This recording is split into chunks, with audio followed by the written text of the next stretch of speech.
मुसलमानों के लिए वक्फ बोर्ड, सनातनियों के लिए क्या? क्या अब वक्त आ गया है सनातन बोर्ड के गठन का? महाकुंभ से ऐलान, खत्म हो जाएगा वक्फ बोर्ड।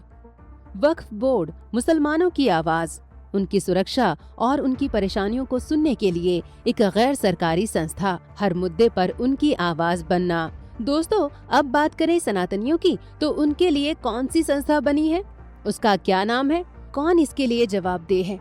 तो इसका जवाब है ना, क्योंकि सनातनियों के लिए ऐसी कोई संस्था है ही नहीं। जी हाँ दोस्तों, सनातनियों को विश्वास है अपने देश के संविधान पर। जब इस देश में संविधान है तो फिर क्यों वक्फ बोर्ड की जरूरत है? और अगर मुसलमानों के लिए वक्फ बोर्ड की जगह है तो सनातनियों के लिए सनातन बोर्ड की जगह क्यों नहीं? क्यों लगातार सनातनी सनातन बोर्ड बनाने की मांग उठा रहे हैं? महाकुंभ में होने वाले हिंदू सम्मेलन में क्या होने जा रहा है, जिसके बाद सनातन बोर्ड का बनना लगभग तय ही है? क्या है पूरा मामला, चलिए जानते हैं इस वीडियो में।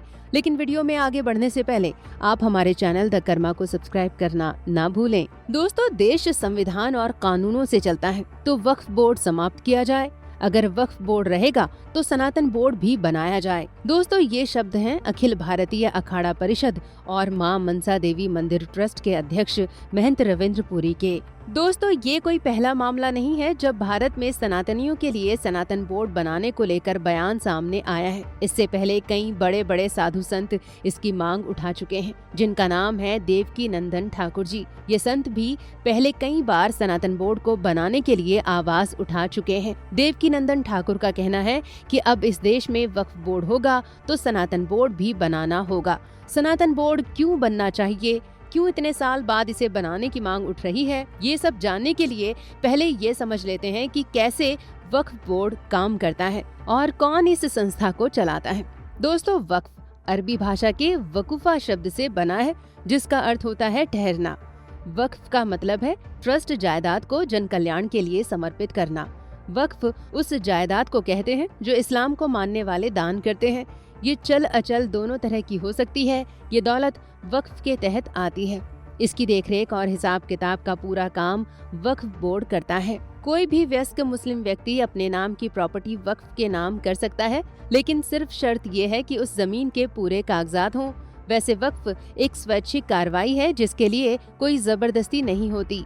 इस्लाम में दान धर्म के लिए एक और टर्म प्रचलित है जिसे कहते हैं ज़कात। ये हैसियतमंद मुसलमानों के लिए जरूरी है। आमदनी से पूरे साल में जो बचत होती है उसका 2.5% हिस्सा किसी जरूरतमंद को दिया जाता है। वक्फ के पास काफी संपत्ति है जिसका रखरखाव ठीक से हो सके। इसके लिए स्थानीय से लेकर बड़े स्तर तक कई बॉडीज हैं जिन्हें वक्फ बोर्ड कहते हैं। तकरीबन हर स्टेट में सुन्नी और शिया वक्फ हैं। इनका काम उस संपत्ति की देखभाल और उसकी आय का सही इस्तेमाल करना है। इस संपत्ति से गरीब और जरूरतमंदों की मदद करना, मस्जिद या अन्य धार्मिक संस्थाओं को बनाए रखना और शिक्षा की व्यवस्था करना, धर्म के अन्य कार्यों के लिए पैसे देने संबंधित चीजें शामिल हैं। सेंटर ने वक्फ बोर्डों के साथ तालमेल के लिए सेंट्रल वक्फ काउंसिल बनाया हुआ है। मिनिस्ट्री ऑफ माइनॉरिटी अफेयर्स के तहत आने वाली सेंट्रल वक्फ काउंसिल की वेबसाइट पर बताया गया है कि देश में फिलहाल कुल 32 वक्फ बोर्ड भारत में एग्जिस्ट करते हैं। दोस्तों, 2024 तक वक्फ बोर्ड के पास भारत में तकरीबन 9.4 लाख एकड़ में फैली 8.7 लाख संपत्तियां थीं। इन संपत्तियों का अनुमानित मूल्य करीब 1.2 लाख करोड़ रुपए था। दोस्तों, इतनी जमीन में तो कई देश बस जाएं, जितनी संपत्ति एक हिंदू बहुल देश भारत में मुसलमानों की एक संस्था के नाम है। जहां भारत में अल्पसंख्यकों के नाम पर मुस्लिम, पारसी और क्रिश्चियंस को संविधान में जगह दी गई है। उन्हें संविधान के अनुच्छेद 25, 28, 29 के तहत स्पेशल राइट्स दिए गए हैं। वहीं हिंदू बहुल देश में हिंदुओं के लिए ऐसा कुछ नहीं है। दोस्तों, भारत में चलने वाली एक किताब जिसे संविधान कहा जाता है, जिसके अनुच्छेद 25 में कहा गया है कि सभी लोगों को धर्म की आजादी का अधिकार है। ये अधिकार नागरिकों और गैर नागरिकों दोनों के लिए है। इस अनुच्छेद में धार्मिक विश्वासों और आचरण को शामिल किया गया है। दोस्तों, वहीं अनुच्छेद 28 राज्य द्वारा वित्त पोषित शैक्षणिक संस्थानों को धर्मनिरपेक्ष रखने का प्रावधान करता है। वहीं अनुच्छेद 29 अल्पसंख्यकों के हितों के संरक्षण से जुड़ा है। दोस्तों, ये वही अधिकार है जिसका सहारा लेकर वक्फ बोर्ड भारत में काम कर रहे हैं। चलिए दोस्तों, अब सनातन बोर्ड की भी बात कर लेते हैं। क्यों भारत में लगातार इसे बनाने की मांग उठ रही है, क्यों सनातनी इसे बनाने के लिए आवाज उठा रहे हैं। इसे समझने से पहले एक डेटा पर नजर डालते हैं और समझते हैं कि सनातन बोर्ड बनने से कैसे सनातन धर्म मजबूत होगा।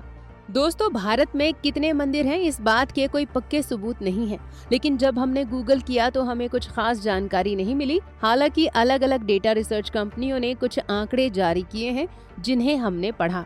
ट्रैवल ट्रायंगल की रिपोर्ट के मुताबिक भारत में 20 लाख से ज्यादा मंदिर हैं।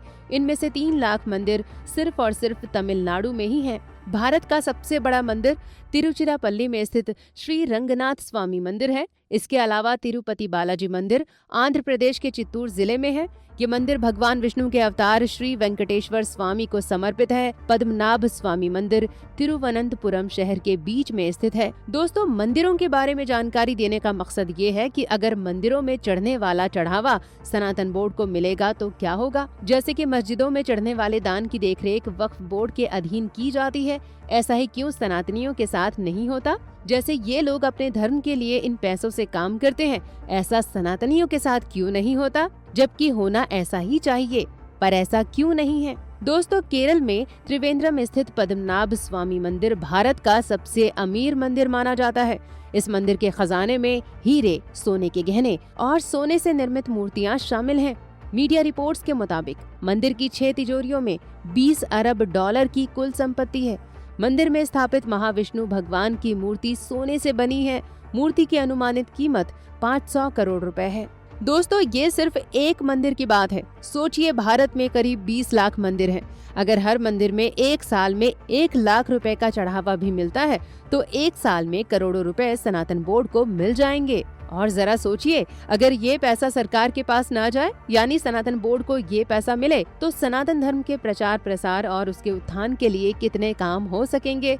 वर्तमान में जो हालात भारत में मौजूद गुरुकुल के हैं, वे कितने बदल जाएंगे। जैसे मुसलमान और क्रिश्चियन अपने धर्म का प्रचार प्रसार करते हैं, अपने धर्म के विद्यालयों का संचालन करते हैं, इसी तरह से सनातन बोर्ड के बनने के बाद ये सब काम सनातन का भी होगा। तो क्यों सनातन बोर्ड भारत में इतने साल बीत जाने के बाद भी नहीं बना। दोस्तों, हाल ही में इसे बनाने के लिए कई हिंदू संगठन आवाज उठा चुके हैं। अब 27 जनवरी को महाकुंभ की धरती पर धर्म संसद का आयोजन होने जा रहा है। इसमें देश भर के साधु संत, शंकराचार्य और 13 अखाड़ों के प्रमुख शामिल होंगे। इस धर्म संसद का उद्देश्य समस्त सनातनियों को एकजुट करना है। वहीं इस धर्म संसद का महाकुंभ में जुटने का सबसे बड़ा कारण है सनातन बोर्ड का निर्माण। जी हाँ दोस्तों, महंत रविंद्र पुरी ने मीडिया से बातचीत करते हुए साफ साफ ऐलान कर दिया है कि वे पीछे नहीं हटेंगे और 27 जनवरी को होने वाले सम्मेलन में जरूर सनातन बोर्ड मुद्दे की बात की जाएगी और इसे लेकर शासन प्रशासन को भी पत्र भेजा जाएगा।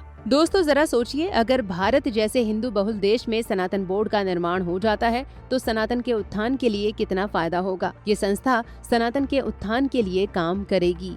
भारत में लगभग बंद होने की स्थिति पर खड़े गुरुकुलों की तो तस्वीर ही बदल जाएगी।